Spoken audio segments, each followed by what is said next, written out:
হ্যাঁ নিশান, শোনো, আমি আশেপাশে খোঁজ নিয়েছি। এখন পর্যন্ত রহস্যজনক কিছুই আমার নজরে আসেনি। তবে আমি হাল ছাড়ব না। এতদিন ধরে এই নোংরা কাজগুলো কে করে আসছে এটা আমি খুঁজে বের করবই। এতগুলো মানুষের জীবন জড়িয়ে আছে, আমি একটাকেও ছেড়ে দেব না। সবাইকে তাদের পাওনা বুঝিয়ে দেব, প্রত্যেককে শাস্তি আমি নিজে হাতে দেব। তীব্র একটা আক্রোশ নিয়ে নীল ফোনটা কেটে দিয়ে কিছুক্ষণ রক্তচক্ষু নিয়ে সামনের দিকে তাকিয়ে থাকে। তার শক্ত চোয়াল আর চোখের চাউনি বলে দিচ্ছে সে কতটা ভয়ঙ্কর হতে পারে। এমন সময় কয়েকটা মেয়ে কলেজের গেট দিয়ে বেরিয়ে হাসাহাসি করতে করতে নীলের ফুচকা গাড়ির সামনে এসে দাঁড়ালো। এদের মধ্যে একজন বেশ চড়া গলায় নীলকে উদ্দেশ্য করে বলে উঠল, ওই মামা, ঝাল বেশি করে দিয়ে 3 প্লেট ফুচকা দেন তো, খুব খিদে পেয়েছে, দেরি করবেন না একদম। হঠাৎ করে নীলের চিন্তার জগতে ছেদ পড়ল। সে সামনের দিকে তাকিয়ে দেখল সে কলেজেরই কয়েকজন মেয়ে তার সামনে দাঁড়িয়ে। নীল দ্রুত তার চোখের ক্রোধ লুকিয়ে ফেলল। সে এক মুহূর্তের জন্য চোখ বন্ধ করে নিজেকে শান্ত করল। একজন খুনি গডফাদার থেকে সে মুহূর্তে রূপান্তরিত হলো একজন সাধারণ ফুচকাওয়ালায়। দীর্ঘ একটা নিঃশ্বাস ছেড়ে নিজেকে স্বাভাবিক করে সে বলল, হ্যাঁ মামা, এখনই দিচ্ছি।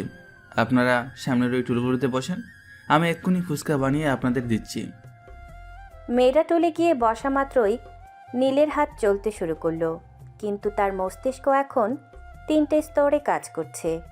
প্রথমত, সে খুব নিপুণভাবে ফুচকার আলু মাখছে, যেন কেউ বিন্দুমাত্র সন্দেহ না করে। দ্বিতীয়ত, তার তীক্ষ্ণ নজর রাস্তার ওপারে দাঁড়িয়ে থাকা একটা সন্দেহভাজন কালো রঙের মাইক্রোবাসের ওপর, যেটা গত 10 মিনিট ধরে ইঞ্জিন চালু করে দাঁড়িয়ে আছে। আর তৃতীয়ত, সে খুব মনোযোগ দিয়ে সামনে বসা মেয়েগুলোর কথা শোনার চেষ্টা করছে। জানিস, আজ নাকি কলেজের পেছনে সেই ড্রাগ ডিলারদের মিটিং হওয়ার কথা। ভয়ে কেউ ওদিক যাচ্ছে না। নীলের হাতের গতি 1 সেকেন্ডের জন্য স্থির হয়ে গেল, কিন্তু পরক্ষণেই সে আরও দ্রুত ফুচকা ভাঙতে শুরু করলো। সে বুঝতে পারল পরিস্থিতি যেদিকে যাচ্ছে তাকে খুব দ্রুত ব্যবস্থা নিতে হবে। সে আশেপাশে এমনভাবে নজর রাখছে যেন সে সাধারণ এক দোকানদার, কিন্তু আসলে সে শিকারিবাজের মতো অপরাধীদের মুভমেন্ট ট্র্যাক করছে। ঠিক সেই মুহূর্তে কলেজের গেট দিয়ে একটা কালো বাইক দ্রুতগতিতে বেরিয়ে গেল। নীল লক্ষ্য করল বাইকের পেছনের লোকটির কোমরে একটা রিভলভার গোজা। তার মানে খেলা শুরু হয়ে গেছে। এই মেয়েগুলোর সামনে এমন কিছু ঘটতে চলেছে যা ওরা কল্পনা করতে পারছে না। আমাকে ফুচকা বানানোর ছলে এই 3 পাখির দিকেই নজর রাখতে হবে। মাইক্রোবাস, বাইক আর মেয়েদের দেওয়া তথ্য। নীল খুব সাবধানতার সাথে ফুচকার পেট সাজাতে সাজাতে মেয়েগুলোর দিকে এগিয়ে গেল। তার চাউনিতে এখন এক অদ্ভুত চপলতা। কিন্তু পকেটের ভেতরে থাকা ছোট্ট ট্র্যাকারটি সে নিঃশব্দে অন করে দিল। ঠিক এই সময়ে নীলের পকেটে থাকা ফোনটা আবার ভাইব্রেট করে উঠল। নীল ব্লুটুথ ইয়ারফোনটা কানে সেট করে অতি সন্তর্পণে কলটা রিসিভ করলো। ওপাশ থেকে তার পার্সোনাল অ্যাসিস্ট্যান্ট নিশানের উত্তেজিত কণ্ঠ ভেসে এলো, স্যার, ওরা মুভ করছে। কলেজের ঠিক পেছনের পরিত্যক্ত গোডাউনটাতে ড্রাগ ডিলিং শুরু হয়ে গেছে। আমি লেন্স দিয়ে দেখতে পাচ্ছি বিশাল অঙ্কের টাকার লেনদেন হচ্ছে। আপনি বললে আমরা এখনই ওদের ওপর ঝাঁপিয়ে পড়তে পারি। আমাদের টিম পজিশন নিয়ে আছে, শুধু আপনার গ্রিন সিগন্যালের অপেক্ষা করছি স্যার। নিশান, তাড়াহুড়ো করে সব ব্যস্ত দিও না, দাঁড়াও, এখনই কোনো অ্যাকশন নিও না। আমি যতক্ষণ না পরবর্তী সিগন্যাল দেব ততক্ষণ তোমরা শুধু দূরে থেকে নজর রাখো। ওরা ঠিক কী করছে, কার সাথে হাত মেলাচ্ছে সেটা খুবই সূক্ষ্মভাবে পর্যবেক্ষণ করো। আমি চাই প্রত্যেকটা প্রমাণ খুব নিপুণভাবে সংগ্রহ করো। ভিডিও থেকে শুরু করে অডিও রেকর্ড কিছু যেন বাদ না পড়ে। কিন্তু স্যার, ওরা যদি মাল নিয়ে বেরিয়ে যায় তাহলে তো হাতছাড়া হয়ে যাবে। বেরোতে পারবে না নিশান। এই শহরের প্রতিটি গলি আমার নখত পড়ে। মনে রেখো নিশান, এরা তো সবে মাত্র কয়েকটা তুচ্ছ মাছি। এদের মেরে আমার আক্রোশ মিটবে না। আমার সেই রাঘব বোয়ালকে চাই, যার আন্ডারে এরা এই রাজত্ব চালাচ্ছে। এই চুনোপুরীদের ধরে আমি আসল হুতাকে সতর্ক করতে চাই না। আমি চাই জালের শেষ সুতোটা ধরে টান দিতে, যেন পুরো সাম্রাজ্যটা একেবারে ধসে পড়ে। তাই শান্ত থাকো এবং ব্যাকগ্রাউন্ডে চেক করো আর কার কার গাড়ি ওখানে ঢুকছে। ফোন কানে রেখে নীল অত্যন্ত ক্ষিপ্রতার সাথে ফুচকার আলু মাখতে লাগলো। তার আঙুলগুলো যখন মশলা মেশাচ্ছে তখন তার মস্তিষ্ক ড্রাগ ডিলারদের পালানোর সবকটা পথ বন্ধ করার ছক কষছে। সে একই সাথে 3টে কাজ করছে, ফুচকা বানাচ্ছে, নিশানের আপডেট শুনছে এবং সামনে বসা মেয়েগুলোর দিকে গভীর নজর রাখছে। সে লক্ষ্য করল নীলিমা নামের মেয়েটি বারবার ফোনের দিকে তাকাচ্ছে এবং বেশ ঘাবড়ে আছে। এই নিন আপনাদের প্রথম প্লেট। জাল কি ঠিক আছে মামা, নাকি আরও একটু দেব? আসলে এই কলেজের আশেপাশে ইদানিং অনেক নতুন মুখ দেখা যাচ্ছে, তাই ভাবলাম আপনাদের একটু সাবধান করে দিই। আপনারা তো গড়ের মেয়ে, সাবধানে থাকবেন। আপনি আপনি এসব কিভাবে জানলেন মামা? পুলিশও তো যেটা জানে না আপনি সেটা বলছেন। আপনি কি কাউকে দেখেছেন এখানে সন্দেহজনক কিছু করতে? আমি তো সামান্য ফুচকাওয়ালা মামা, সারাদিন রাস্তার মোড়ে দেখি কত মানুষ আসে, কত মানুষ যায়, সবার চোখের বাসা পড়া আমার পুরনো অভ্যাস। তবে একটা কথা মনে রাখবেন, বাঘ যখন শিকার করতে আসে তখন সে নিঃশব্দে আসে। আপনারা ফুচকা এনজয় করেন, বাঘেটা আমি দেখছি। নীল কথাটি বলে আবার তার কাজে মনোযোগ দিল। তার কানে তখন নিশানের কণ্ঠ বেজে উঠল যে গোডাউনে আরও একটি নামি দামি গাড়ি প্রবেশ করেছে। নীলের ঠোঁটের কোণে তখন এক পৈশাচিক হাসি ফুটে উঠল। সে জানে আজ রাতেই এই কলেজের পেছনের গোডাউনটা অপরাধীদের বধ্যভূমিতে পরিণত হবে। কিন্তু তার আগে তাকে এই সাধারণ ফুচকাওয়ালার অভিনয়টা নিখুঁতভাবে শেষ করতে হবে। সে যেন একাই এক মস্ত বড় দাবা খেলার খেলোয়াড়, যেখানে প্রতিটি গুটি তার কথা মতো চলছে। নীলিমার ফুচকা খেতে ব্যস্ত থাকলেও নীলের দৃষ্টি এখন কলেজের সীমানা ছাড়িয়ে বহুদূর বিস্তৃত। তার হাতের আঙুলগুলো যখন ফুচকার ভেতরে টক জল ভরছে তখন তার কান ব্লুটুথ ইয়ারফোনের মাধ্যমে তার নেটওয়ার্কের বিভিন্ন সদস্যদের থেকে আসা তথ্যে নিবদ্ধ। এই কলেজের আশেপাশে ছড়িয়ে ছিটিয়ে থাকা বিভিন্ন ছদ্মবেশী মানুষগুলো আসলে সাধারণত কেউ নয়, তারা নীলের বিশ্বস্ত গোয়েন্দা বাহিনীর সদস্য। স্যার, কনফার্মড, গোডাউনের ভেতরে ওই কালো লাক্সারি গাড়িটা থেকে যে লোকটা নেমেছে সে আর কেউ নয়, শহরের কুখ্যাত ড্রাগ ডিলার জ্যাকার। কিন্তু অবাক করার মতো বিষয় হলো তাকে রিসিভ করতে ভেতর থেকে একজন লোক বেরিয়েছে যার গায়ে এই কলেজের সিকিউরিটি গার্ডের ইউনিফর্ম। তার মানে আমাদের সন্দেহ ঠিক ছিল স্যার, এই অপরাধের শিকড় কলেজের ভেতর পর্যন্ত গেড়েছে। আমি আগেই জানতাম কলেজের এই পবিত্র আঙ্গিনাকে যারা বিষাক্ত করছে তাদের আমি এমন এক শিক্ষা দেব যা ইতিহাসের পাতায় লেখা থাকবে। নিশান, কলেজের উত্তর দিকের গেটে যে বাদাম বিক্রেতা বসে আছে তাকে বলো তার জুড়িতে থাকা ক্যামেরাটা যেন গোডাউনের পেছনের দরজার দিকে ফোকাস করে। আমি দেখতে চাই ওই সিকিউরিটি গার্ড ছাড়া আর কে কে ভেতরের লোক। নীল ফুচকার প্লেট রিলিফ করতে করতে হঠাৎ লক্ষ্য করল দূরে একটি বাইক নিয়ে দুজন যুবক এসে নীলিমাদের দিকে খুব অশুভ দৃষ্টিতে তাকাচ্ছে। তাদের একজনের হাতে একটি ছোট প্যাকেট যা সে বারবার নীলিমাকেও দেখানোর চেষ্টা করছে। নীল বুঝতে পারল এরা ড্রাগ প্যাডলার যারা কলেজের সহজ সরল ছাত্রছাত্রীদের টার্গেট করে। নীল তার ইয়ারফোনে নতুন কমান্ড দিল। নিশান, কলেজের মেইন গেটের উল্টো দিকে যে রিক্সাওয়ালা ছদ্মবেশে দাঁড়িয়ে আছে তাকে বলো এখনই মুভ করতে। ওই যে বাইক নিয়ে দুজন ছেলে নীলিমাদের ডিস্টার্ব করার চেষ্টা করছে, ওদের বাইকের নাম্বার প্লেটটা স্ক্যান করে ডেটাবেস পাঠাতে বলো। আর শোনো, আশেপাশে আমাদের যত সদস্য ছড়িয়ে আছে কেউ যেন এখন সরাসরি কোনো ফাইট শুরু না করে। শুধু তথ্য নাও, ওদের সাপ্লাই চেনটা কোথা থেকে শুরু হচ্ছে সেটা আমার জানা চাই। জি স্যার, সব সদস্য অ্যালার্ট পজিশনে আছে। রাস্তার মোড়ের চা বিক্রেতা অলরেডি ওই বাইকারদের ছবি তুলে পাঠিয়েছে। আরেকটা খবর আছে স্যার, কলেজের লাইব্রেরির ছাদ থেকে আমাদের স্নাইপার লক্ষ্য করেছে যে গোডাউনের ভেতরে ড্রাগের পাশাপাশি কিছু বড় মাপের অস্ত্রের বাক্স নামানো হচ্ছে। মনে হচ্ছে বড় কোনো ডিল হতে চলেছে। অস্ত্রের বক্স? তার মানে ওরা শুধু ড্রাগসে সীমাবদ্ধ নেই। নিশান, পুরো এলাকাটাকে ডিজিটাল সিল করে দাও। ড্রোনগুলো এমন উচ্চতায় উড়াও যেন ওরা টেরি না পায় যে আকাশ থেকে ওদের ওপর নজর রাখা হচ্ছে। কলেজের ভিতরে ওই জঞ্জাল আমি বাড়তে দেব না। এই ছেলে মেয়েগুলো এখানে পড়তে আসে, অপরাধী হতে নয়। প্রত্যেকটা অপরাধের ছোট থেকে ছোট তথ্য আমি আজ নিজের হাতে কালেক্ট করব। নীলিমা হঠাৎ নীলের দিকে তাকিয়ে বলে উঠল, মামা, আপনি ফুচকা বানাতে বানাতে কার সাথে যেন বিড়বিড় করে কথা বলছেন? কোনো সমস্যা? নীলিমা কিছুটা সন্দিহান হয়ে নীলের দিকে তাকালো। নীল এক মুহূর্ত দেরি না করে তার মুখে সেই পরিচিত সাধারণ ফুচকাওয়ালার হাসিটা টেনে আনলো। আরে না মামনি, আমি আসলে মনে মনে হিসেব মেলাচ্ছিলাম আজ কতটুকু আলু আর কতটুকু মশলা খরচ হলো সেই চিন্তা। আর একা একা কথা বলে আমার পুরনো অভ্যাস। বয়স হচ্ছে তো। আপনারা ফুচকাটা শেষ করেন, আপনাদের টকটা কি আর একটু বাড়িয়ে দেবো?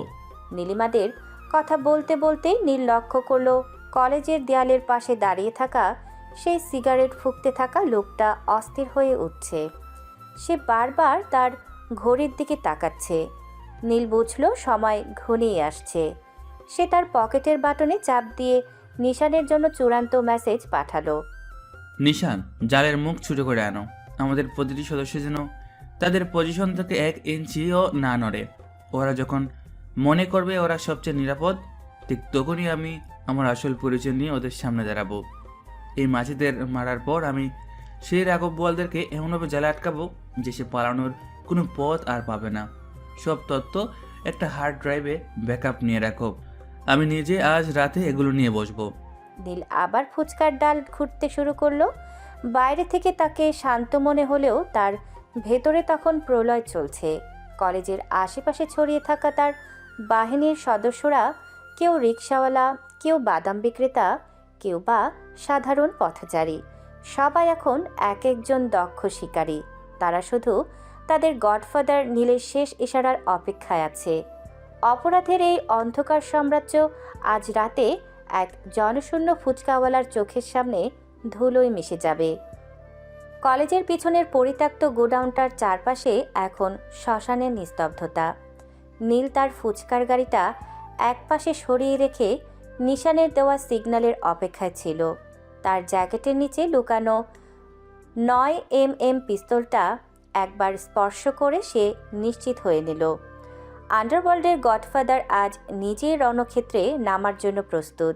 ঠিক যখন সে পা বাড়াবে তখনই বাতাসের নিস্তব্ধতা ভেঙে বিকট সাইরেনের শব্দে পুরো এলাকা কেঁপে উঠল। স্যার, সর্বনাশ হয়ে গেছে। কোত্থেকে এক ঝাঁক পুলিশের গাড়ি এসে পুরো গোডাউন এলাকা ঘিরে ফেলেছে। ওরা কোনো প্ল্যান ছাড়াই সরাসরি অ্যাটাক শুরু করে দিয়েছে স্যার। আমাদের সব মুভমেন্ট ওরা ব্লক করে দিচ্ছে। Sir, what? পুলিশ এখানে এলো কোথা থেকে? আমি তো ওদের কোনো ইনফরমেশন দেইনি। নিশান, ওদের থামাও। ওরা ভেতরে ঢুকলে জ্যাকার আর ওর সাঙ্গাবাঙ্গারা পালানোর সুযোগ পেয়ে যাবে। এই বোকাগুলো জানে না ওরা কিসের মধ্যে হাত দিচ্ছে। নীলের কথা শেষ হওয়ার আগেই শোনা গেল এলোপাতাড়ি গুলির শব্দ। নীল দৌড়ে গিয়ে একটা দেয়ালের আড়ালে পজিশন নিল।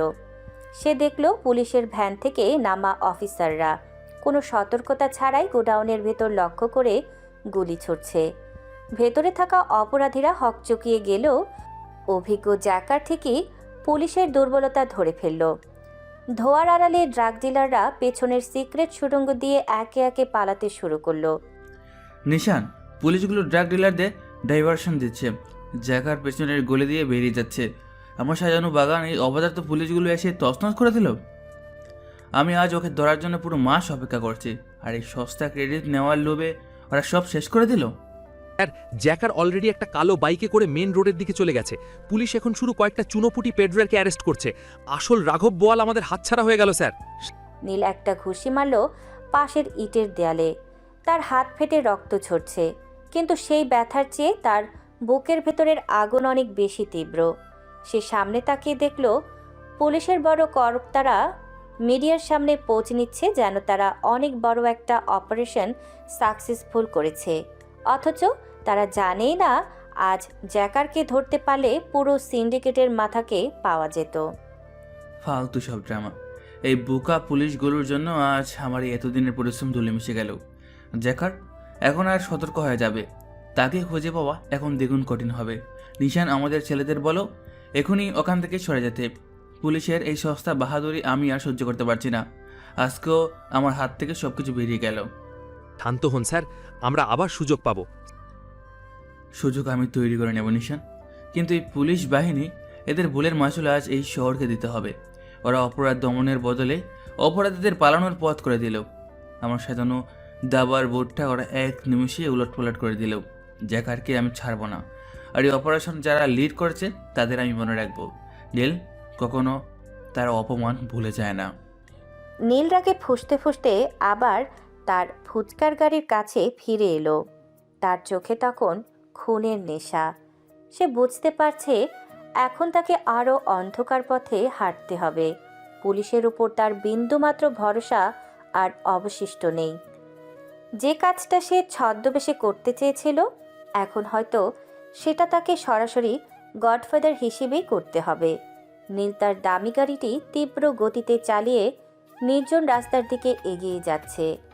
তার মাথায় তখন আগুনের মতো একটা চিন্তা বারবার ঘুরপাক খাচ্ছে। কিছুক্ষণ আগে ফুচকাওয়ালার ছদ্মবেশে থাকার সময় নীলিমা নামের মেয়েটি বান্ধবীদের সাথে যে কথা বলছিল সেটা তার কানে বাজছে। নীলিমা বলেছিল সে জানে আজ এখানে ড্রাগ ডিলিং হবে। নীলের কপালে চিন্তার ভাঁজ গভীর হয়।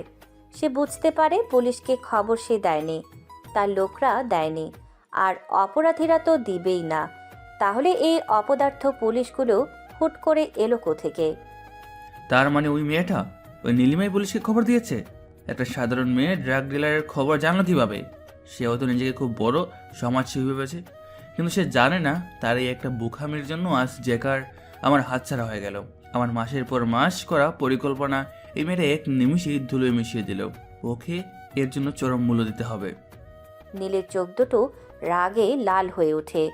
সে গাড়ি চালাতে চালাতেই এক হাতে ফোন বের করে দ্রুত তার পার্সোনাল অ্যাসিস্ট্যান্ট নিশানকে একটা টেক্সট মেসেজ পাঠায়। মেসেজটি ছিল অত্যন্ত সংক্ষিপ্ত এবং ভয়ঙ্কর। মেসেজ পাঠিয়ে সে ফোনটা পাশে ছুঁড়ে ফেলে দেয়। স্যার, এত রেগে আছেন কেন? নীলিমা নামের মেয়েটাকে কিডন্যাপ করতে বলেছেন? তার মানে এই মেয়েটাই আজকের অপারেশন নষ্ট হওয়ার কারণ। ঠিক আছে স্যার, আপনার আদেশ শিরোধার্য। অন্যদিকে নীলিমা তখন কলেজ থেকে বের হয়ে একা একা হেঁটে বাড়ির দিকে যাচ্ছিল। সন্ধ্যার আচ্ছা আলোয় রাস্তাটা অনেকটা জনশূন্য। নীলিমা মনের সুখে হাঁটছিল, কারণ সে ভেবেছে সে আজ একটা বড় অপরাধ রুখে দিয়েছে। কিন্তু সে জানে না তার পেছনে থাকা ছাই রঙের মাইক্রোবাসটি কেন তাকে অনুসরণ করছে। হঠাৎ মাইক্রোবাসটি নীলিমার সামনে এসে থামল। নীলিমা কিছু বুঝে ওঠার আগেই নিশান এবং তার আরও দুজন লোক গাড়ি থেকে নেমে নীলিমার পথ রোধ করে দাঁড়ালো। আপনারা কারা? আমার পথ আটকাচ্ছেন কেন? আমাকে যেতে দিন, না হলে আমি চিৎকার করব। চিৎকার করে কোনো লাভ নেই মামুনি। আপনি আর যার সাজানো বাগান নষ্ট করেছেন তিনি আপনার চিৎকারে ভয় পাওয়ার লোক নন, বরং আপনার চিৎকার উপভোগ করাটাই তার পুরনো নেশা। চুপচাপ গাড়িতে উঠুন, না হলে ফল ভালো হবে না। আমি কেন আপনাদের সাথে যাব? আমি পুলিশকে ডাকবো। আপনারা জানেন না আমি পুলিশকে চিনি। পুলিশ আপনাকে আজ বাঁচাতে পারবে না। পুলিশকে তো আপনি আপনার বীরত্ব দেখাতে ডেকেছিলেন, কিন্তু সেই বীরত্বের ফল যে এত তেতো হবে সেটা বোধহয় ভাবেননি। ধরো একে। নীলিমা চিৎকার দেওয়ার চেষ্টা করার আগেই নিশানের লোকেরা তার মুখে রুমাল চেপে ধরল।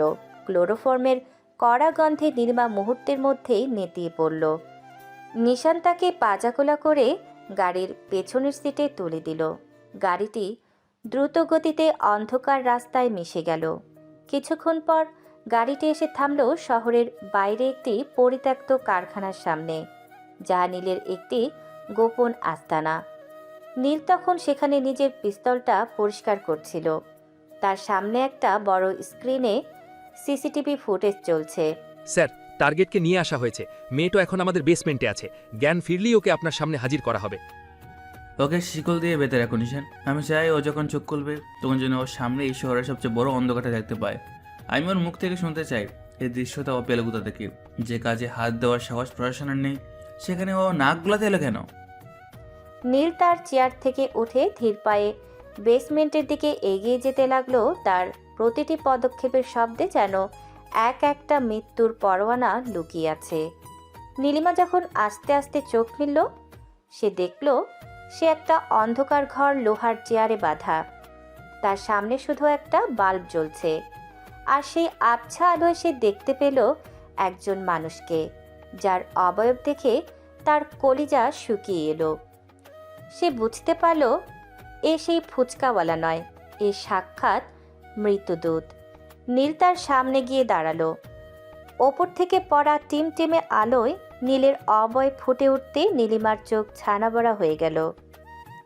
ফুচকাওয়ালা মামা, আপনি এখানে?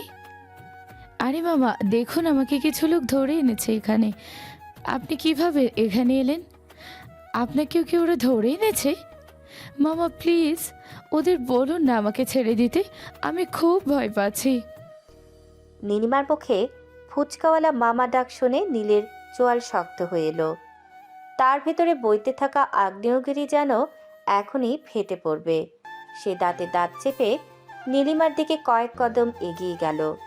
নীলিমার চোখে তখনও বিশ্বাস হচ্ছে না যে তার পরিচিত সহজ সরল ফুচকাওয়ালা এখানে এখন হিংস্র ভঙ্গিতে দাঁড়িয়ে থাকতে পারে। নীল হঠাৎ তার গায়ের জ্যাকেটটা ঝেড়ে পাশে থাকা একটা কাঠের চেয়ারে সজোরে লাথি মারল। বিকট শব্দে চেয়ারটা ভেঙে চুরমার হয়ে গেল। চুপ, একদম চুপ। আর একটা বারো যদি ওই ফুসকালা মামা শব্দটা তোর মুখ দিয়ে বের হয় তবে জ্যান্ত পুঁতে ফেলবো তোকে। আমি তোর মামা নই, আমি তোর জম। আজকে পুলিশকে তুই খবর দিয়েছিস তাই না? সত্যি করে বল, কেন করেছিস এটা? তুই ছাড়া কেউ জানতো না যে সেখানে ড্রাগ ডিলিং হবে। কোথা থেকে জেনেছিস এই খবর? আমি কিছু জানি না, বিশ্বাস করুন, আমি কাউকে কিছু বলিনি, আর পুলিশকেও আমি ফোন করিনি। এখানে ড্রাগ ডিলিং হবে এটা তো আমি আমার আপুর কাছ থেকে শুনেছি। আমি শুধু বান্ধবীদের সাথে গল্প করছিলাম মাত্র। আপনার আপু মানে? আপনার আপু এই খবর পেলে কোথা থেকে? পরিষ্কার করে বলেন, নাহলে আজ আপনার রেহাই নেই। আমার আপু সাংবাদিক আদিবা চৌধুরী। গতকাল রাতে আপু কার সাথে যেন ফোনে কথা বলছিল, আমি আড়াল থেকে শুনেছি। আপু বলছিল কলেজের পেছনে আজ বড় একটা ড্রাগ ডিলিং হবে। আপু বলছিল সে কোনো গোপন সূত্রে এই তথ্য পেয়েছে। আজ আপু নিজেও সেখানে ক্যামেরা নিয়ে যাওয়ার কথা ছিল। আমি শুধু আপুর কথাটাই বান্ধবীদের কাছে বলেছি, বিশ্বাস করুন।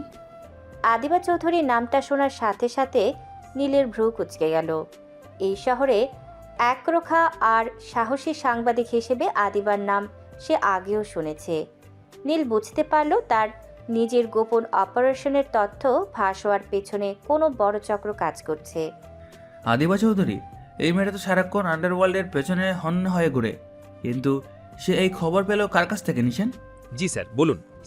আদিবা চৌধুরীর উপর নজরদারি বাড়াও।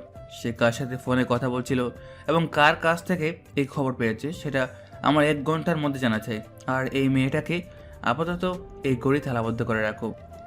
ওর আপু যদি সাংবাদিক হয় তবে ওকে দিয়ে আমাদের কাজ হতে পারে। প্লিজ আমাকে ছেড়ে দিন, আমার আপু জানলে অনেক সমস্যা হবে। আমি কাউকে কিচ্ছু বলবো না।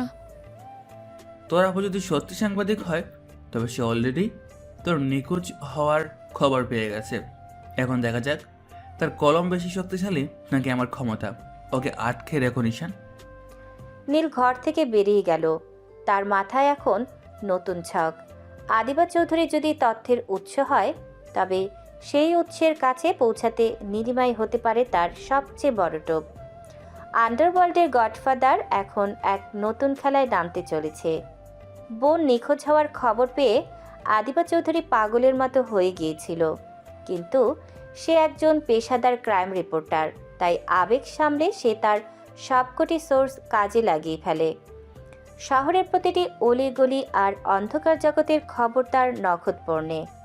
নিজের সোর্সের মাধ্যমে অনেক কাঠখড় পুড়িয়ে সে জানতে পারে নীলিমাকে শহরের উপকণ্ঠে একটি পরিত্যক্ত পুরনো সমিলে আটকে রাখা হয়েছে। আদিবা আর 1 সেকেন্ড সময় নষ্ট না করে নিজের স্কুটার নিয়ে ঝড়ের গতিতে ছুটে আসে সেই আস্তানার সামনে।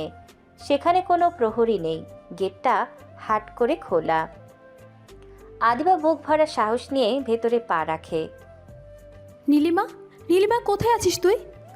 সাহস থাকলে সামনে আয় কাপুরুষের দল, আমার বোনকে ছেড়ে দে। আদিবা ঘরের ভেতরে ঢুকতেই তার গলার আওয়াজ প্রতিধ্বনিত হয়ে ফিরে এলো। কারখানার ভেতরের পরিবেশটা অদ্ভুত রকম শান্ত। ঘরের ঠিক মাঝখানে একটি বড় রাজকীয় সোফা রাখা, যার উপরে বিশাল এক ঝাড়বাতি জ্বলছে, আর সেই সোফায় বেশ আয়েশ করে বসে আছে নীল। তার এক হাতে দামি সিগার, অন্য হাতে একটা পুরনো ডায়েরি। তাকে দেখে মনে হচ্ছে সে কোনো অপরাধী নয়, বরং কোনো প্রসাদের রাজা। আদিবাকে ঢুকতে দেখে নীল ঠোঁটের কোণে একটি বাঁকা হাসি ফুটিয়ে তুলল। ওয়েলকাম আদিবা চৌধুরী। আমি জানতাম আপনার মতো মেধাবী সাংবাদিকের আমার এই ঠিকানা খুঁজে পেতে খুব বেশি সময় লাগবে না। আপনার জন্য আমি ঠিক 10 মিনিট ধরে অপেক্ষা করছি। বসুন। চা নাকি কফি? ফালতু রসিকতা বন্ধ করো। আমার বোন কোথায়? নীলিমা যদি এক চুলা আঘাত পায় তবে আমি তোর এই আস্থানা জ্বালিয়ে দিব। তুই জানিস না কার উপর হাত দিয়েছিস। জানি বলি তো আপনাকে এখানে আমন্ত্রণ জানিয়েছি। আপনার বোন একদম সুরক্ষিত আছে আদিবা, তবে তার মুক্তি নির্ভর করছে আপনার উপর। আপনি গত রাতে কার সাথে ফোনে কথা বলছিলেন এবং কলেজের পেছনে ড্রাগ ডিলিং হওয়ার খবর আপনি কার কাছ থেকে পেয়েছেন সেই নামটা আমার এক্ষুনি চাই। তুমি তুমি এসব জানলে কিভাবে? আর তুমি কে? তোমাকে তো আমি কখনো দেখিনি। আমাদের ডায়েরিতে তো তোমার মতো কোনো গডফাদারের ছবি নেই। সব গডফাদার তো আর ট্রাইশুট পরে ঘুরে না দিবা। কেউ কেউ রাস্তার মোড়ে দাঁড়িয়ে পরম মমতায় ফুচকাও বানায়। আসলে চোখের ভুল সবসময় মানুষের কাল হয় দাঁড়ায়। আপনার বোন সেই ভুলই আজ এখানে বন্দি। এখন বলুন সেই সোর্সের নাম কি? আমি আমার সোর্সের নাম কোনো দিন কারো কাছে প্রকাশ করি না। তা আমার মৃত্যু হলোও না। তুমি আমাকে ভয় দেখিয়ে লাভ নেই। নীল সোফা থেকে উঠে ধীর পায়ে আদিবার সামনে এসে, মৃত্যুর ভয় আমি আপনাকে দেখাচ্ছি না দিবা, কিন্তু আপনি কি চান আপনার ভুলের জন্য আপনার আদরের ছোট বোনকে সারা জীবন এই অন্ধকারের মাসুল দিতে হোক? নীলিমা কিন্তু আপনার এই গোপন সোর্সের কথা আমাকে সব বলে দিয়েছে। এখন আমি শুধু আপনার মুখ থেকে কনফার্ম হতে চাই। নীল আদিবার চোখের দিকে স্থিরভাবে তাকিয়ে থাকলো। আদিবা বুঝতে পারল সে এক ভয়ঙ্কর জালে ফেসে গেছে। এই লোকটা সাধারণ কোনো অপরাধী নয়। সে আদিবার প্রতিটি পদক্ষেপের কথা আগে থেকেই জানে। আদিবা বুঝতে পারল নীলিমার প্রাণের বিনিময়ে তাকে হয়তো এখন সেই চরম গোপন সত্যটা বলতে হবে, যা সে বছরের পর বছর ধরে লুকিয়ে রেখেছে। নিশান, আদিবা চৌধুরীকে আমাদের স্পেশাল গেস্ট রুমে নিয়ে যাও আর ওনাকে নীলিমার সাথে দেখা করার ব্যবস্থা করে দাও। তবে মনে রাখবেন আদিবা, সত্যটা না বলা পর্যন্ত এই গেট দিয়ে আপনাদের দুজনের কারোরই বের হওয়া সম্ভব নয়। আদিবা তার দুশ্চিন্তা আর রাগ আর চেপে রাখতে পারল না। নীলের নির্বিকার ভঙ্গি তাকে যেন আরও বেশি উস্কে দিচ্ছে। সে নীলের খুব কাছে এগিয়ে গিয়ে চিৎকার করে উঠল। তার চোখ দিয়ে তখন টলমল করে জল পড়ছে। কি শত্রুতা আপনার আমার সঙ্গে? কেন আমার নিষ্পাপ বোনটাকে এভাবে কষ্ট দিচ্ছেন? ও তো এই জগতে কিছুই জানে না। আপনার যদি কোনো হিসাব মেটানোর থাকে তবে আমার সাথে মেটান। আমি সাংবাদিক, আমি অনেকের মুখোশ খুলে দিয়েছি। শত্রুতা তো আপনার আমার সাথে হওয়ার কথা। আমাকে কষ্ট দেন, আমাকে আটকে রাখেন প্লিজ। আমার বোনকে ছেড়ে দিন। ওর বোনের কষ্ট আমি সহ্য করতে পারছি না। আদিবার এই আর্তনাদ শুনে নীল কিছুক্ষণ চুপ করে থাকলো। তার চেহারার সেই পৈশাচিক হাসিটা মুহূর্তেই মিলিয়ে গেল। সে হাতের সিগারটা অ্যাশট্রেতে পিষে নিভিয়ে ফেলল। এরপর সে খুব ধীর পায়ে আদিবার সামনে এসে দাঁড়ালো। নীলের চোখের মণিতে তখন এক অদ্ভুত বিষণ্ণতা আর শীতলতা। সে খুব নিচু আর করুণ গলায় কথা বলতে শুরু করলো। আপনার বোনের কষ্ট হচ্ছে? আপনার বোনের কষ্ট দেখে আপনার খুব মায়া হচ্ছে, তাই না? আপনার কাছে আপনার বোনের কষ্টই কষ্ট। আর কারো বোনের কষ্ট কি কষ্ট না? এই শহরের রাজপথে যখন বিচার না পেয়ে কোনো বোন দুঃখে কাঁদে কিংবা হারিয়ে যায়, তখন আপনার এই মায়া কোথায় থাকে আদিবা চৌধুরী? মনে রাখবেন, আপনার বোনের কষ্টই এই পৃথিবীতে একমাত্র কষ্ট না। নীলের কণ্ঠস্বরে এমন এক গভীর ক্ষত আর হাহাকার ছিল যে আদিবা মুহূর্তের জন্য স্তব্ধ হয়ে গেল। সে ঝানু সাংবাদিক, মানুষের গলার স্বর শুনে মনের অবস্থা বোঝা তার পেশা। নীলের এই কথাগুলোর পেছনে লুকিয়ে থাকা তীব্র যন্ত্রণা আদিবাকে ভেতর থেকে কাঁপিয়ে দিল। সে দেখতে পেল নীলের চোখে আগুনের বদলে এখন এক গভীর শূন্যতা। আদিবা নিজের অজান্তেই এক পা পিছিয়ে গেল। এই মানুষটার ভিতরে কি এমন কষ্ট লুকিয়ে আছে? কি এমন ঘটনা ছিল তার জীবনে যা তাকে একজন নির্দয় গডফাদার পরিণত করেছে? এই কণ্ঠের ব্যথা তো কোনো অভিনয় হতে পারে না। আমি কার সাথে লড়ছি? একজন অপরাধীর সাথে, নাকি এক ভাগ্যহত মানুষের সাথে যে নিজেই কোনো বোনের কষ্টের প্রতিশোধ নিতে এই পথে নেমেছে? আদিবা, আমি নীলিমাকে অকারণে কষ্ট দিতে চাই না, কিন্তু আপনি যে খবরটা আজ পুলিশকে দিয়ে পাইয়ে দিয়েছেন তাতে আমার কোনো ক্ষতি হয়নি। ক্ষতি হচ্ছে সেই সব মানুষদের যারা জায়গার পতন হলে হয়তো নতুন করে বাঁচার স্বপ্ন দেখত। আপনি আপনার খবরের নেশায় আজ অনেক বড় একটা সুযোগ নষ্ট করে দিয়েছেন। আদিবা নীলের চোখের দিকে তাকিয়ে বুঝতে পারল এই মানুষটা যতটা না রাগ থেকে এসব করছে তার চেয়ে বেশি করছে ভেতরের কোনো এক না বলা যন্ত্রণার আগুন থেকে। নীলের বুকের ভেতর যে কত বড় গোপন ক্ষত জমা হয়ে আছে সেটা আদিবা এখন অনুভব করতে পারছে। সে বুঝল নীলকে বুঝতে হলে শুধু তার বর্তমান নয়, তার অতীতকেও ঘাঁটতে হবে। নিশান, আদিবাকেও নিয়ে যাও। আমি চাই সে নীলিমার সামনে বসে থাকুক আর দেখুক বোনের কষ্ট কাকে বলে। ততক্ষণে আদিবা চিন্তা করুক সত্যটা কি সে বলবে নাকি নিজের জেদ ধরে রাখবে। আদিবা যখন নিশানের সাথে বেসমেন্টের দিকে যাচ্ছিল তখনও তার কানে নীলের সেই করুণ সুরটা বাজছিল। আপনার বোনের কষ্টই কষ্ট। সে বুঝতে পারল এই রহস্যের জট খুলতে হলে তাকে এখন নীলের সেই অদেখা মানুষটার মুখোমুখি হতে হবে। আন্ডারওয়ার্ল্ডের এই গডফাদারের আড়ালে এক বড় ট্র্যাজেডি লুকিয়ে আছে। সময় যেন থমকে দাঁড়িয়ে আছে সেই পরিত্যক্ত কারখানায়। দেখতে দেখতে 24 ঘন্টা পার হয়ে গেল, কিন্তু আদিবা চৌধুরী মুখ খোলেনি। তার সাংবাদিক সত্তা আর জেদ তাকে এখনও আটকে রেখেছে, কিন্তু নীলের ধৈর্যের বাঁধ এখন ভাঙার পথে। তার রক্তচক্ষু আর শক্ত চোয়াল বলে দিচ্ছে বড় কোনো প্রলয় আসতে চলেছে। নীল ধীর পায়ে আদিবার ঘরে প্রবেশ করল। রুমের গুমট পরিবেশে নীলের উপস্থিতিতে বাতাসের ভার বেড়ে গেল। 24 ঘন্টা আদিবা, পুরো একটা দিন আমি আপনাকে সময় দিয়েছি, কিন্তু আপনি এখনও আপনার জেদ নিয়ে বসে আছেন। আমার ধৈর্য পরীক্ষা করবেন না। এখন যদি আপনি সত্যিটা স্বীকার না করেন তবে আপনার চোখের সামনে আপনার বোনকে আমি একা নিঃশেষ করে দেব, ঠিক যেভাবে সেদিন আমার বোনকে শেষ করে দেওয়া হয়েছিল। আপনি বুঝবেন আদিবা, চোখের সামনে নিজের আদরের বোনের কষ্ট দেখা কতটা ভয়ঙ্কর। নীল, কেন এমন করছেন আপনি? কেন একটা নিষ্পাপ মেয়ের উপর এত আক্রোশ আপনার? আপনার বোনকে কারা মেরেছে আমি জানি না, কিন্তু তার জন্য আপনি পৃথিবীর সব বোনকে কেন এভাবে কষ্ট দিচ্ছেন? কি হয়েছিল আপনার বোনের সাথে? আমি সব বোনকে কষ্ট দিচ্ছি না দিবা, বরং আমি এই নোংরা শহর থেকে সব বোনকে বাঁচানোর চেষ্টা করছি। আপনি আজ আপনার ভুখামের জন্য যাদেরকে পালাতে সাহায্য করলেন তারা আর কেউই না, তারা হলো সেই হায়রা যারা কলেজের সামনে দাঁড়িয়ে স্টুডেন্টদের হাতে ড্রাগ তুলে দেয়। ওরা ড্রাগসগুলোকে চকলেটের ভেতরে ভরে দিত। মাসুম বাচ্চাগুলো চকলেট ভেবে সেগুলো খেত আর ধীরে ধীরে ওদের নেশার দাসে পরিণত হতো। যখন ওরা পুরোপুরি নেশা আসক্ত হয়ে পড়তো তখন এই শয়তানগুলো মেয়েদের অপহরণ করে বিদেশে পাচার করে দিত।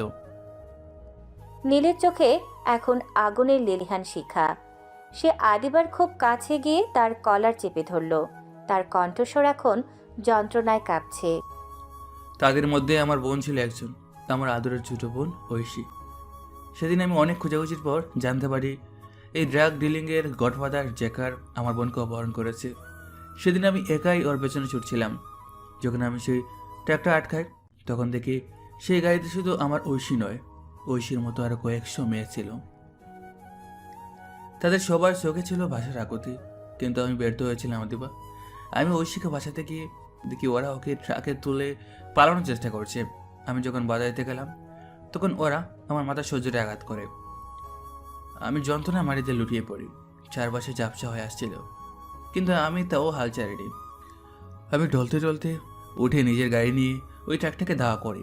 আমি শুধু ট্রাকটাকে থামাতে চেয়েছিলাম, কিন্তু হাইওয়েতে আমার আর ট্রাকের সেই রেষারেষিতে একসময় বড় একটা অ্যাক্সিডেন্ট ঘটে। ট্রাকটা নিয়ন্ত্রণ হারিয়ে খাদে পড়ে যায়। আমি যখন রক্তাক্ত অবস্থায় ট্রাকটার কাছে পৌঁছাই আমি দেখি সেই গাড়িতে তাকে কেউ বেছে নিন। আমার ছোট্ট ঐশীটা নিতর হয়ে পড়ে আছে। ওর হাতটা জানালার বাইরে ঝুলে আছে, যেন শেষ মুহূর্তেও আমাকে ডাকছিল। কথাগুলো বলতে বলতে আন্ডারওয়ার্ল্ডের সেই ভয়ঙ্কর গডফাদার নীল দুই হাতে মুখ ঢেকে ফুঁপিয়ে কেঁদে উঠল। তার দীর্ঘদিনের জমানো পাথর চাপা কষ্টগুলো আজ বাঁধ ভাঙা চোখের জল হয়ে বেরিয়ে আসছে।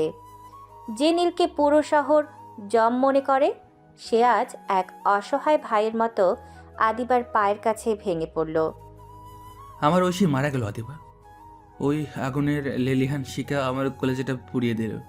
সেদিনই প্রতিজ্ঞা করেছিলাম, যতদিন না ড্রাগ সিন্ডিকেটের শেষ মানুষটাকে আমি মাটির নিচে পড়াতে পারছি ততদিন আমি শান্ত হব না। আমি ঐশীকে বাঁচাতে পারিনি, কিন্তু আমি চেয়েছিলাম এই শহরে আর কোনো ঐশীকের জন্য পাচার হতে না হয়। আর আজ আপনার ওই ছোট্ট বোকামের জন্য জেকার আবার পালিয়ে গেল। ও আবার নতুন কোনো ঐশীকে তুলে নেবে। আপনি কি পারবেন এই অপরাধের দায় নিতে? বলুন। আদিবা পাথরের মতো দাঁড়িয়ে নীলের কান্না দেখছে। তার বুকের ভেতরটা দুমড়ে মুচড়ে যাচ্ছে। সে যে অপরাধীকে ঘৃণা করছিল, আজ সে দেখছে সেই মানুষটা আসলে এক বিশাল ধ্বংসস্তূপের উপর দাঁড়িয়ে আছে। আদিবা বুঝতে পারল সে শুধু একটা নিউজ করতে চেয়েছিল, কিন্তু সেই নিউজের আড়ালে সে অজান্তেই একটা পবিত্র যুদ্ধের পথে বাধা হয়ে দাঁড়িয়েছে। আদিবার চোখের কোণ দিয়েও জল গড়িয়ে পড়তে লাগলো।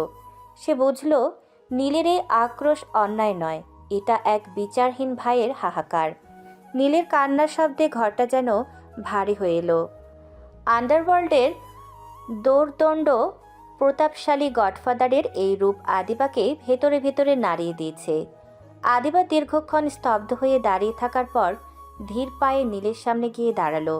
তার চোখেও এখন জল।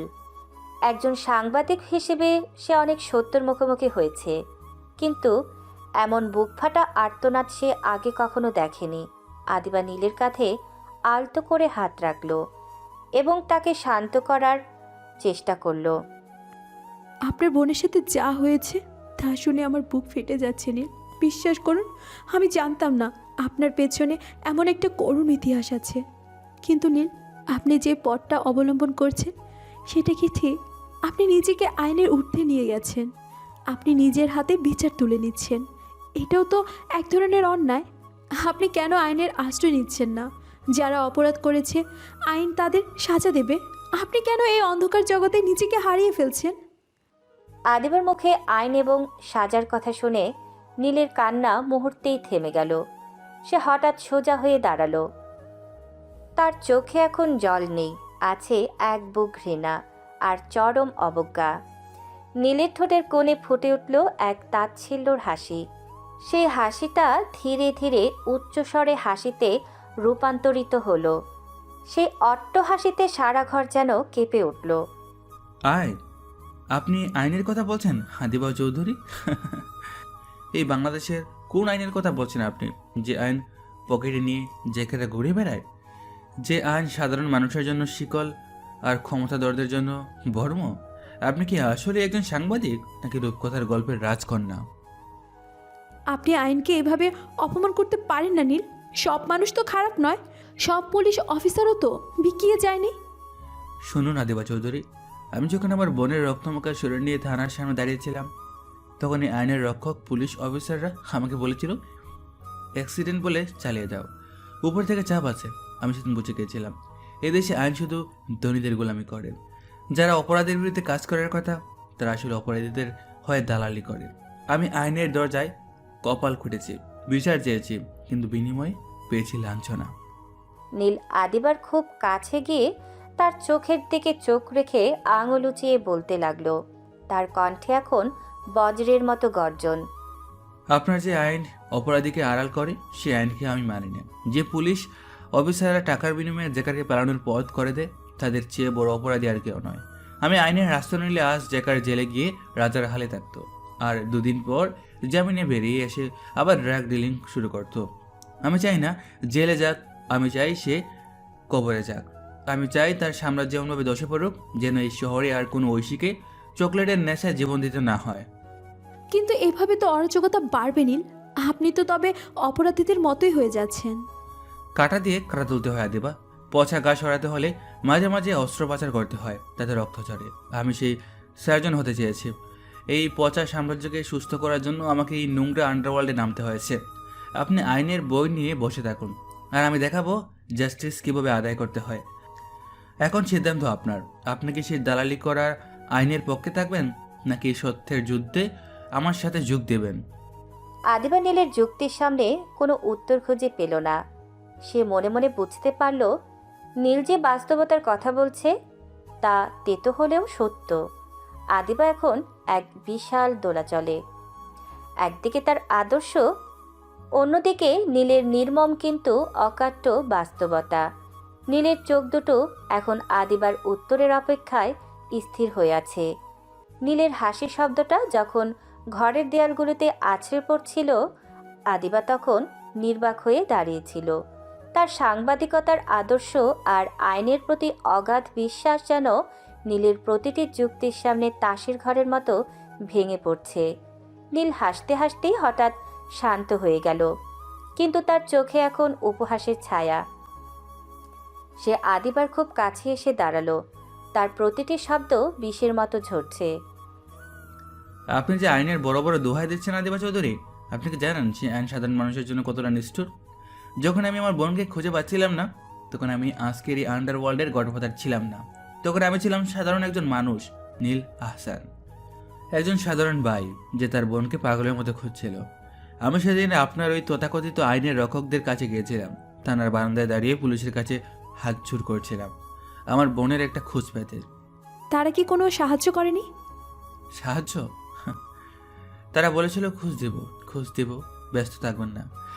ডায়েরিটা টেবিলের একপাশে ফেলে রেখে তারা ছাকাচ্ছিল আর হাসি উঠছিল। তখন আমি নিজের প্রাণ বাজি রেখে খোঁজ পেলাম যে আমার বোনকে ড্রাগ ডিলিংয়ের সিন্ডিকেটে ফেলে দেওয়া হয়েছে। আমি আবার দৌড়ে গিয়েছিলাম তাদের কাছে। আমি পুলিশের হাতে পায়ে ধরেছিলাম, চিৎকার করে বলেছিলাম, স্যার, ওরা ট্রাক ভর্তি করে মেয়েদের নিয়ে যাচ্ছে, আমার বোনকে বাঁচান। কিন্তু তারা আমার সাথে অমানবিক আচরণ করছিল, আমাকে ধাক্কা দিয়ে থানা থেকে বের করে দিয়েছিল। তারা বলেছিল আমি নাকি পাগল হয়ে গেছি। নীলের কণ্ঠ এখন কান্নায় আর রাগে রুদ্ধ হয়ে আসছে। সে আদিবার চোখের ওপর চোখ রেখে বলতে লাগলো, তারা কখনোই ড্রাগ ডিলিংয়ের বিরুদ্ধে কাজ করেনি আদিবা, কারণ জেকাররা তাদের পকেটে থাকে। যে ট্রাকটাকে আমি ধাওয়া করেছিলাম, সে ট্রাকটার সামনে একটা পুলিশের জিপ পাহারা দিয়ে রাস্তা পরিষ্কার করে দিচ্ছিল। আপনি কি বুঝছেন আমি কি বলছি? আইন আর অপরাধী যখন এক বিছানার শোয়, তখন সাধারণ মানুষ বিচার পায় না। তাদের অবহেলার জন্য, তাদের এই বেইমানের জন্য আজকে আমি আমার বোনটাকে হারিয়েছি। আমার ফুলের মতো ছোট্ট নিষ্পাপ বোনটাকে ওরা এক নিমিষে পিষে দিল। নীল, আমি আমি জানতাম না সিস্টেমটা এতটা পচে গেছে। পচে যায়নি আদিবা, সিস্টেমটা শেষ হয়ে গেছে। যেদিন ঐশীকে আমি সাদা কাপড়ে জড়িয়ে বাড়িতে নিয়ে এসেছিলাম, সেদিন নীল আহসান মারা গিয়েছিল। সেদিন জন্ম নিয়েছিল এই গডফাদার নীল। আমি বুঝেছিলাম আইন দিয়ে এদের সাজা হবে না, এদের সাজা দিতে হলে ওদের রাজত্বে ঢুকে ওদের বুক ছিঁড়ে কলেজেটা বের করে আনতে হবে। এখন বলুন, আপনার ওই পচা আইন কি আমার বোনকে ফিরে দিতে পারবে? পারবে না। কিন্তু আমি পারবো জ্যাকারকে তার কৃতকর্মের নরক দেখাতে। আদিবা মাথা নিচু করে দাঁড়িয়ে থাকলো। তার দু চোখ দিয়ে অজান্তে জল গড়িয়ে পড়ছে। সে বুঝতে পারছে নীল যে ক্ষোভ থেকে এই অন্ধকার পথে নেমেছে, তার দায়ভার এই সমাজের সবার। যে বিচার নীল আহসান পায়নি, সেই বিচার পাওয়ার জন্যই আজ নীল গডফাদার সেজেছে। আদিবা দীর্ঘক্ষণ পর মাথা তুলে নীলের দিকে তাকালো। তার চোখে এখন নতুন এক দৃঢ়তা। আপনি ঠিক বলেছেন নীল, আমি হয়তো আদর্শের চশমা পরে বাস্তবতাকে অস্বীকার করেছিলাম। জ্যাকার শুধু আপনার বোনের ঘাতক নয়, সে এই সমাজের হাজারো বোনের শত্রু। আমি আপনাকে সাহায্য করব। আমার সেই গোপন সোর্সের নাম আপনাকে বলবো। ঘরের কুমুট নিস্তব্ধতা ভেঙে আদিবার কণ্ঠস্বর এবার এক নতুন আগ্নেয়গিরির মতো গর্জে উঠল। নীলের জীবনের করুণ ইতিহাস শোনার পর আদিবার ভেতরে থাকা সাংবাদিক সত্তা আর বোনের প্রতি মমতা এক হয়ে মিশে গেছে। সে বুঝতে পেরেছে কলম দিয়ে যুদ্ধের সময় এখন শেষ, এখন সময় রণক্ষেত্রে নামার। আদিবা নীলের দিকে কয়েক পা এগিয়ে গিয়ে তার চোখের দিকে স্থিরভাবে তাকালো। তার চোখে এখন আর ভয় নেই, আছে প্রতিশোধের আগুন। নীল, অনেক হয়েছে, আর নয়। এতক্ষণ আমি আদর্শ আর নিয়মের দোহাই দিচ্ছিলাম, কারণ আমি বাস্তবতা এই কুৎসিত রূপটা দেখিনি। কিন্তু আপনার বোনের সাথে যা হয়েছে, তারপর চুপ করে থাকাটা সব থেকে বড় অপরাধ। এবার আপনি আর একা নন। আমি আবিদা চৌধুরী আপনাকে কথা দিচ্ছি, জ্যাকারকে ধরার জন্য আর তাকে তার কৃতকর্মের চূড়ান্ত শাস্তি দেওয়ার জন্য আমি আপনার সাথে থাকব। আমি আপনাকে সব ধরনের সহযোগিতা করব। আপনি কি বুঝতে পারছেন আপনি কি বলছেন আদিবা? এই পথ থেকে ফিরে আসার কোনো সুযোগ নেই। একবার এখানে পা রাখলে আপনাকে হয়তো আপনার পেশা, আপনার সম্মান সব বাজি রাখতে হবে। যে সম্মান অপরাধীদের বাঁচাতে সাহায্য করে, সেই সম্মানে আমার কোনো দরকার নেই নীল। আমি এই মরে যাওয়া সিস্টেমটাকে চোখে আঙ্গুল দিয়ে দেখিয়ে দিতে চাই। সাধারণ মানুষের যখন দেয়ালে পিঠ থেকে যায়, তখন তারা চাইলেই কি না কি করতে পারে। আমি চাই আমার সাংবাদিকতার নেটওয়ার্ক আর আপনার শক্তি এক হয়ে এই পচা সমাজটার মুখোশ খুলে দিক। জ্যাকার মনে করেছে সে ধরাছোঁয়ার বাহিরে, কিন্তু সে জানে না এখন তার জম আর তার সাক্ষী হাত মিলিয়েছে। আদিবার এই রূপান্তর দেখে নীলের চোখের কোণে এক চিলতে স্বস্তির ছায়া ফুটে উঠল। সে বুঝতে পারল এতদিনের লড়াইয়ে সে হয়তো একজন যোগ্য সঙ্গী খুঁজে পেয়েছে। আদিবা তার ফোনটা বের করে একটি ফাইল ওপেন করলো। নীল, আমি আমার সোর্সের নাম আপনাকে বলছি। আসলে কোনো মানুষ নয়, আসলে আমার সোর্স হলো জ্যাকারের খুব কাছের একজন আইটি বিশেষজ্ঞ, যে জ্যাকারের সব ট্রানজ্যাকশন আর লোকেশন ট্র্যাক করে। সে জ্যাকারকে খুবই অপছন্দ করে, কারণ জ্যাকার তার ছোট ভাইকে ড্রাগসের নেশায় ডুবিয়ে মেরে ফেলেছে। সে আমাকে সব ইনফরমেশন গোপনে পাচার করে, কিন্তু তার একটা শর্ত ছিল, পুলিশ যেন জ্যাকারকে না ধরে, কারণ সে জানে পুলিশ জ্যাকারকে ছেড়ে দেবে। সে চাইতো জ্যাকারকে যেন জনসম্মুখে বিচার করা হয়।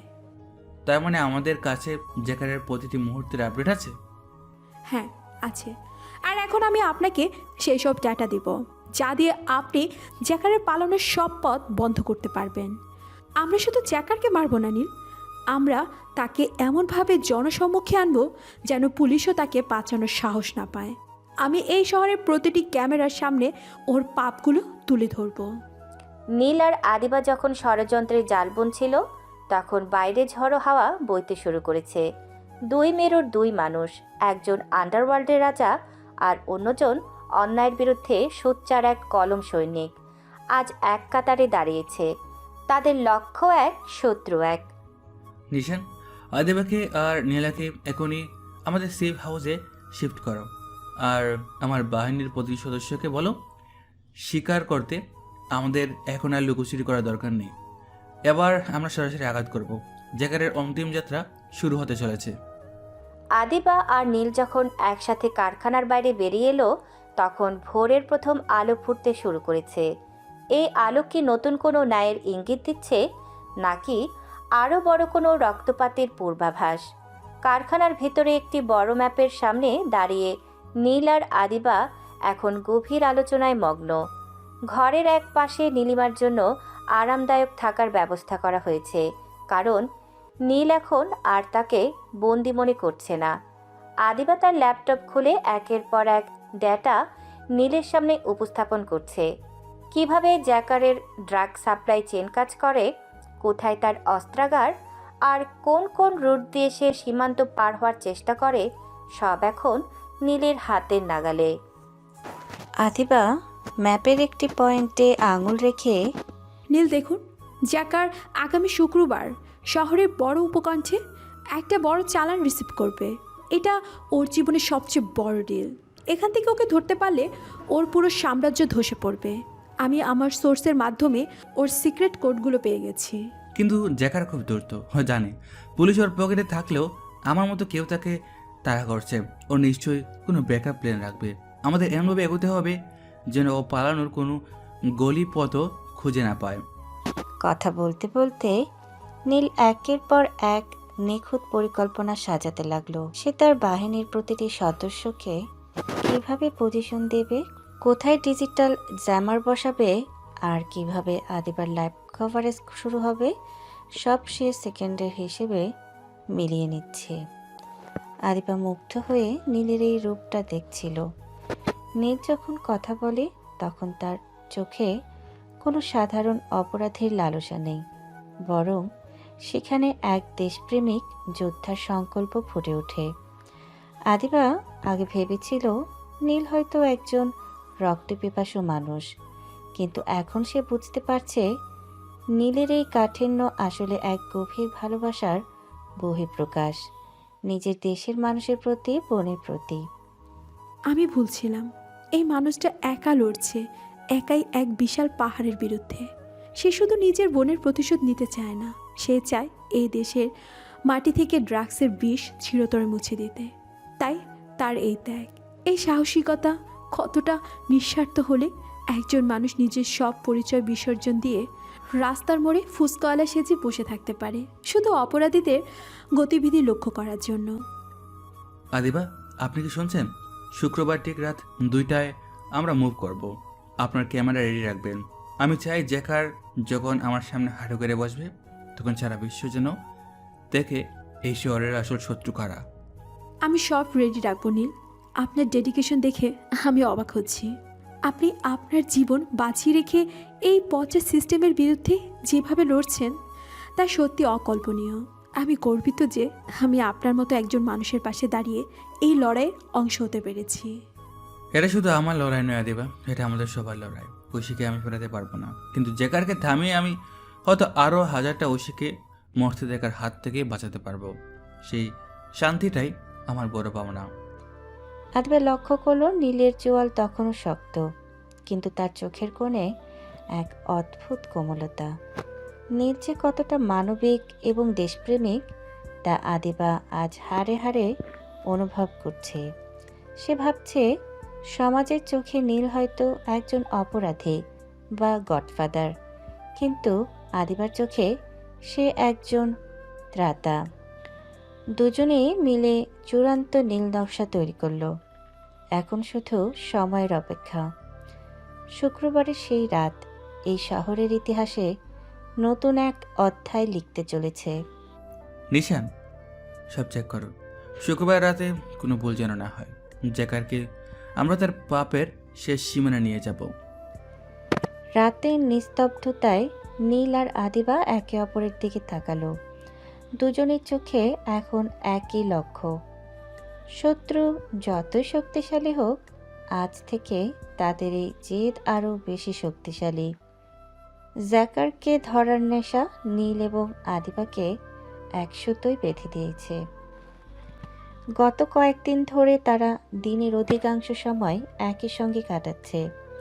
আদিবার ল্যাপটপে আসা ডিজিটাল ডেটা আর নীলের মাঠ পর্যায়ের গোয়েন্দা নেটওয়ার্কের তথ্যগুলো যখন তারা একসঙ্গে মিলিয়ে দেখে তখন অনেকটা সময় পার হয়ে যায়। কখনো পরিত্যক্ত গুদামে, কখনো বা নীলের গোপন কন্ট্রোল রুমে বসে তাদের ঘন্টার পর ঘন্টা কাটে। এই দীর্ঘ সময়ে জ্যাকার কোথায় যাচ্ছে, কার সঙ্গে দেখা করছে এবং কখন তাকে নিঃশব্দে আক্রমণ করা যায়, এই ছক কষতে কষতে তারা দুজনে অজান্তে একে অপরের খুব কাছাকাছি চলে আসে। আদিবা দেখুন, জ্যাকার আজ রাত 11টায় এই রিসোর্টের পেছনের গেট দিয়ে বের হবে। ওখানেই আমাদের টিম পজিশনে নেবে। আপনি কি নিশ্চিত আপনার সোর্স সঠিক তথ্য দিচ্ছে? হ্যাঁ নীল, আমি নিশ্চিত। এই দেখুন, ওর ফোনের সিগন্যাল এখন এই এলাকাতে স্থির হয়ে আছে। তবে জ্যাকার খুব দ্রুত। আমাদের মুভমেন্টে সামান্য ভুল হলে ও আবার আড়ালে চলে যাবে। কথাটি বলতে বলতে আদিবা হঠাৎ খেয়াল করলো সে নীলের কতটা কাছে দাঁড়িয়ে আছে। নীলের বলিষ্ঠ কাঁধ আর তার গভীর কণ্ঠস্বর আদিবাকে এক মুহূর্তের জন্য অন্যমনস্ক করে দিল। সে যখন মাথা তুলে নীলের দিকে তাকালো, দেখল নীলও স্থির দৃষ্টিতে তার দিকে তাকিয়ে আছে। নীল দেখল আদিবার অবিন্যস্ত চুলগুলো তার কপালে এসে পড়ছে, আর তার চোখে এক অদ্ভুত মায়া। চারদিকের যুদ্ধের উত্তেজনার মাঝেও সেখানে কয়েক সেকেন্ডের জন্য এক নিথর নিস্তব্ধতা নেমে এলো। আপনার চোখে অনেক ক্লান্তি আদিবা। গত 2 দিন আপনি ঠিকমতো ঘুমাননি। চাইলে কিছুক্ষণ বিশ্রাম নিতে পারেন। না নীল, আমি ঠিক আছি। জ্যাকারকে না ধরা পর্যন্ত আমার চোখে ঘুম আসবে না। আপনিও তো ঘুমাননি। আপনার চোখের লাল ভাবটা বলে দিচ্ছে আপনি কতটা চাপে আছেন। আদিবার এই সামান্য যত্নটুকু নীলের হৃদয়ের এক কোণে গিয়ে আঘাত করল। আন্ডারওয়ার্ল্ডের এই কঠোর গডফাদার যে গত কয়েক বছর আবেগ বলতে শুধু আক্রোশকে চিনেছে, সে আজ নিজের ভেতর এক অজানা অস্থিরতা অনুভব করছে। আদিবার হাতের আঙুল যখন ল্যাপটপ সরাতে গিয়ে ভুলে নীলের হাতের উপর পড়ল, তখন দুজনেই এক তীব্র বৈদ্যুতিক শিহরণ অনুভব করল। মুহূর্তেই আদিবা হাতটা সরিয়ে নিল এবং নীলও দ্রুত ম্যাপের দিকে নজর ফেরালো। তারা দুজনেই অনুভব করতে পারল তাদের মধ্যে এক অদৃশ্য অনুভূতির দেয়াল তৈরি হচ্ছে, কিন্তু কেউ সেটা প্রকাশ করল না। নীল জানে তার জীবনটা কাটাভরা, আর আদিবা জানে এখন প্রেমের চেয়ে মিশনটা বড়। তারা দুজনেই সেই অব্যক্ত অনুভূতিটাকে মনের গহীনের কোণে সযত্নে চেপে রাখল। লিসেনকে বলো সব গান লোড করে রাখতে, আজ রাতে কোনো দয়া দেখানো হবে না। আমি ব্যাকআপ টিমকে অ্যালার্ট করে দিচ্ছি নীল। আজকের রাতটা আমাদের জীবনের সবচেয়ে গুরুত্বপূর্ণ রাত। তারা আবার কাজে ডুবে গেল, কিন্তু দুজনের অবচেতন মন একে অপরকে বারবার অনুভব করছিল। সেই না বলা কথাগুলো বাতাসে ভাসতে থাকলো, কিন্তু শব্দের রূপ নিল না। একপাক্ষিক বা দ্বিপাক্ষিক যাই হোক না কেন, এই অনুভূতি এখন এক গোপন যুদ্ধের মতো, যা তারা নিজের ভেতরেই লড়ছে। জ্যাকারকে ধরার এই মিশনে তাদের এই গোপন টান কি কোনো শক্তি হবে নাকি বাধা? শুক্রবারের সেই কাঙ্ক্ষিত রাত, চারদিকে ঘুটঘুটে অন্ধকার। চেক করে নিচ্ছে আর নিশানকে চূড়ান্ত নির্দেশ দিচ্ছে।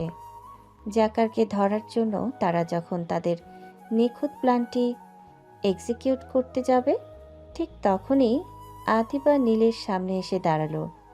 আদিবার চোখে এক অদ্ভুত সংকল্প।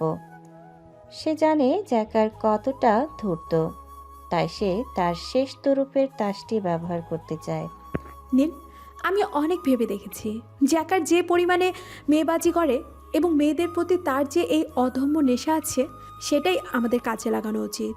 সে মেয়েদের প্রতি খুব সহজে আকৃষ্ট হয়, তাই আমি চাচ্ছিলাম কি আমি তাকে একটা টোপ দেব। আমি ছদ্মবেশে তার সামনে যাব, আর ও যখন আমাকে ধরার জন্য এগোবে, ঠিক তখনই আপনারা চারপাশ থেকে ওকে ঘিরে ফেলবেন। এতে কাজটা অনেক সহজ হয়ে যাবে। আদিবার মুখ থেকে এই প্রস্তাব শোনার সাথে সাথে নীলের চোয়াল শক্ত হয়ে গেল। তার চোখের মণিতে এক তীব্র আগুনের ঝিলিক দেখা দিল। নীল আদিবার দিকে এক পা এগিয়ে গেল।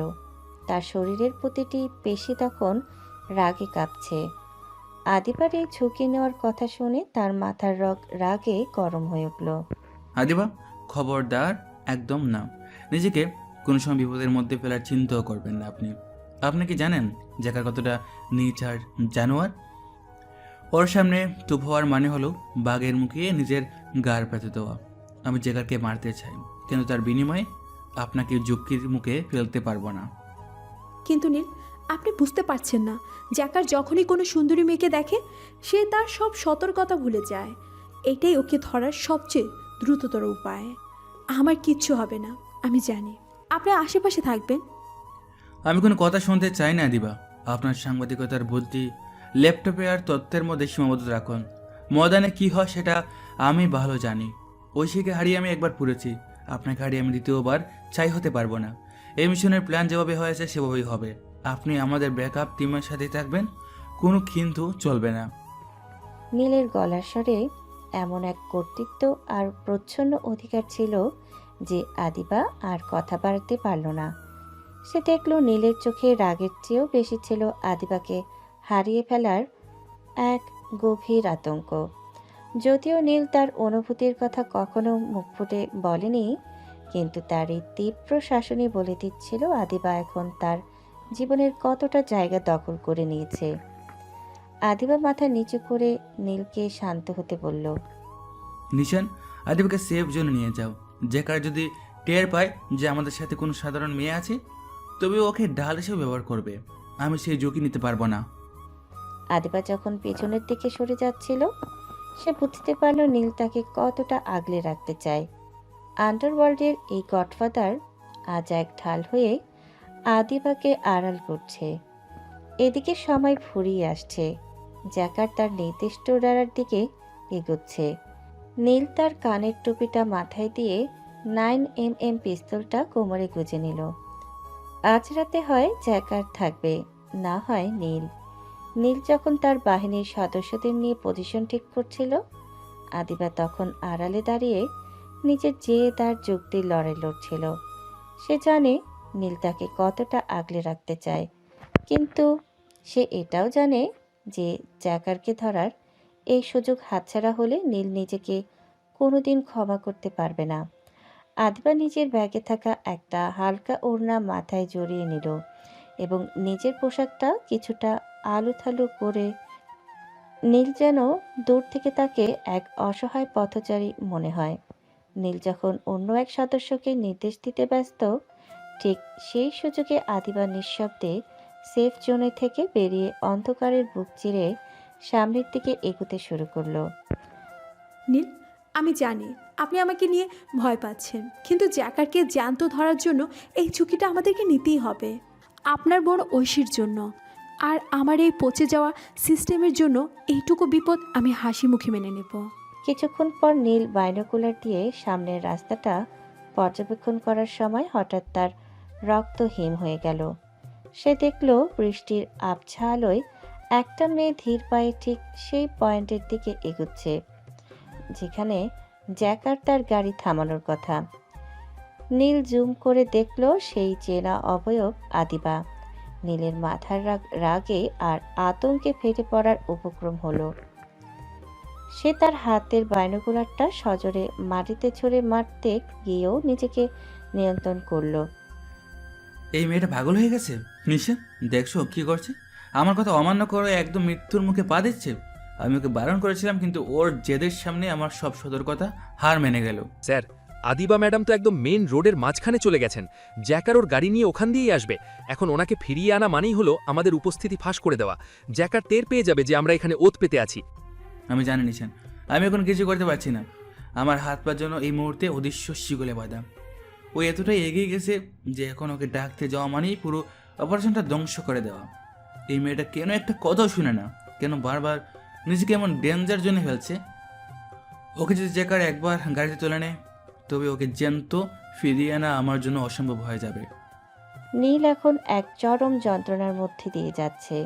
একদিকে তার দীর্ঘদিনের লালিত প্রতিশোধ, অন্যদিকে আদিবার জীবন।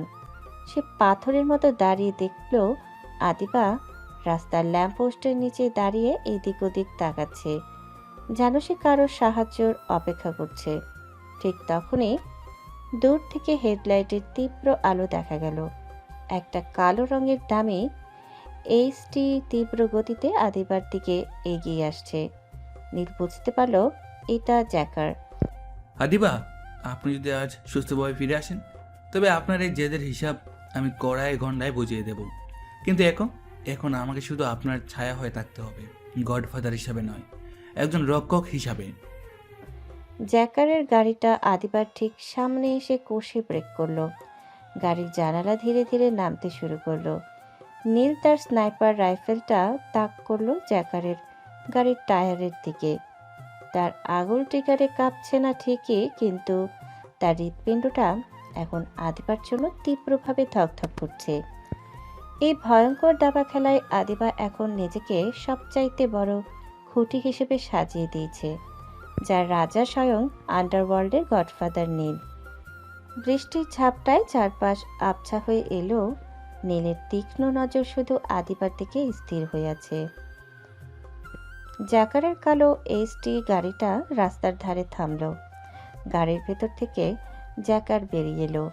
তার পরনে দামি সিল্কের শার্ট আর গলায় মোটা সোনার চেন। সে খুব ধীর পায়ে আদিবার দিকে এগিয়ে যাচ্ছে। দূর থেকে দেখা যাচ্ছিল জ্যাকারের সেই বীভৎস লোলুপ দৃষ্টি, যা দিয়ে সে আদিবাকে আপদমস্তক খুঁটিয়ে দেখছে। আন্ডারওয়ার্ল্ডের এই নরক পিশাচের চোখে এখন শিকার ধরার আনন্দ। যে সুন্দরী, এত রাতে এই নির্জন রাস্তায় একা একা হিচ্ছেন কেন? আপনাকে দেখে তো কোনো সাধারণ মেয়ে মনে হচ্ছে না। আপনি কোথায় যাচ্ছেন? আপনাকে কি কোনোভাবে আমি সাহায্য করতে পারি? আমার গাড়িটা কিন্তু খুব আরামদায়ক, চাইলে আপনাকে গন্তব্যে পৌঁছে দিতে পারি।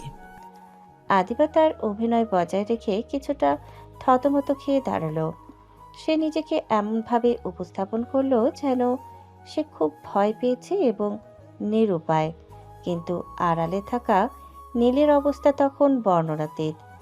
জ্যাকার যখন আদিবার খুব কাছে গিয়ে দাঁড়ালো, নীলের হাতের মুষ্টি এমনভাবে শক্ত হলো যে তার নখের চাপে তালু থেকে রক্ত বের হওয়ার উপক্রম।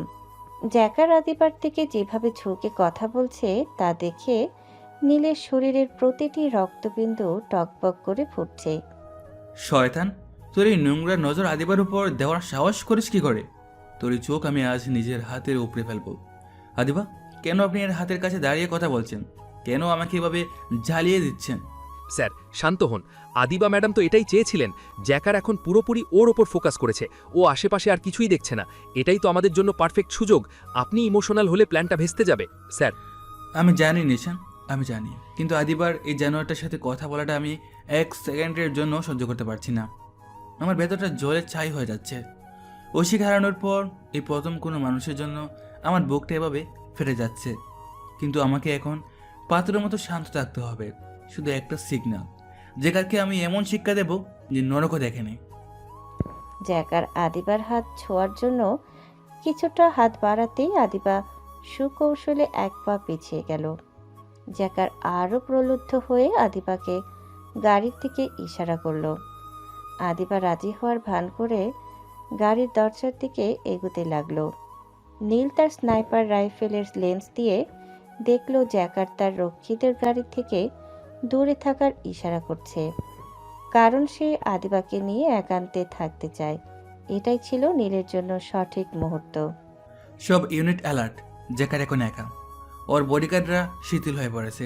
আদিবা যখনই গাড়ির হ্যান্ডেল ধরবে ঠিক তখনই আমরা অ্যাটাক করব। নিশান, টায়ারে ফায়ার করো, আর বাকিরা ব্যাকআপ নাও। মনে রেখো, আদিবার উপর যেন একটা আচরণ না লাগে। যদি ওর কিছু হয় তো তোমাদের রক্ষা নেই। নীল রাইফেলটা ঠিক করে তাক করলো। তার লক্ষ্য এখন আদিবা নয়, বরং আদিবাকে ঘিরে রাখা সেই অন্ধকার জগৎ। আদিবা যখন গাড়ির দরজায় হাত রাখলো ঠিক তখনই রাতের নিস্তব্ধতা চিরে প্রথম গুলিটা বেরিয়ে গেল। জ্যাকার কিছু বুঝে ওঠার আগে গাড়ির টায়ারটা বিকট শব্দে ফেটে গেল। খেলা এখন চূড়ান্ত পর্যায়ে। গাড়ির টায়ার ফাটার বিকট শব্দে জ্যাকার চমকে ওঠে। সে নিচু হয়ে টায়ারের দিকে তাকিয়ে অত্যন্ত বিরক্তি আর ক্রোধ নিয়ে একটা বিশ্রী গালি উচ্চারণ করল। তার বডিগার্ডরা সতর্ক হওয়ার আগেই চারিদিকের অন্ধকার চিরে নীলের বাহিনীর সদস্যরা ক্ষিপ্র গতিতে বেরিয়ে এলো। বৃষ্টির ঝাপটা আর লেজার লাইটের লাল বিন্দুগুলো তখন জ্যাকারের বুকের ওপর স্থির হয়ে আছে। জ্যাকার বুঝতে পারল সে চারপাশ থেকে অবরুদ্ধ। সে সোজা হয়ে দাঁড়িয়ে আদিবার দিকে তাকালো। তার চোখে তখন আর লোলুপতা নেই, আছে এক নৃশংস ধূর্ততা। বাহ, সাংবাদিক আদিবা চৌধুরী, মানতেই হচ্ছে আপনার সাহস আছে। তার মানে এই পুরো দৃশ্যটা ছিল একটা সাজানো নাটক। আমাকে আমার দুর্বলতা দিয়ে টোপ হিসেবে ব্যবহার করে এভাবে আটকানো হলো। এই আন্ডারওয়ার্ল্ডের গডফাদার নীল কি এতটাই নিচে নেমে গেছে যে একটা মেয়েকে ঢাল হিসেবে ব্যবহার করতে হচ্ছে? আদিবা তখন আর ভয় পাওয়ার ভান করছে না। সে সোজা হয়ে দাঁড়িয়ে জ্যাকারের চোখের দিকে চোখ রাখলো। তার চোখে তখন ঘৃণা আর বিজয়ের আভাস। ঠিক সেই মুহূর্তে ভিড় ঠেলে নীল সামনে এগিয়ে এলো। তার হাতে ধরা 9mm পিস্তলটা সরাসরি জ্যাকারের কপালে তাক করা। নীলের চোখে তখন খুনের নেশা, কিন্তু আদিবার দিকে তাকানোর সময় সেই চোখে এক মুহূর্তের জন্য উদ্বেগের ছায়া খেলে গেল।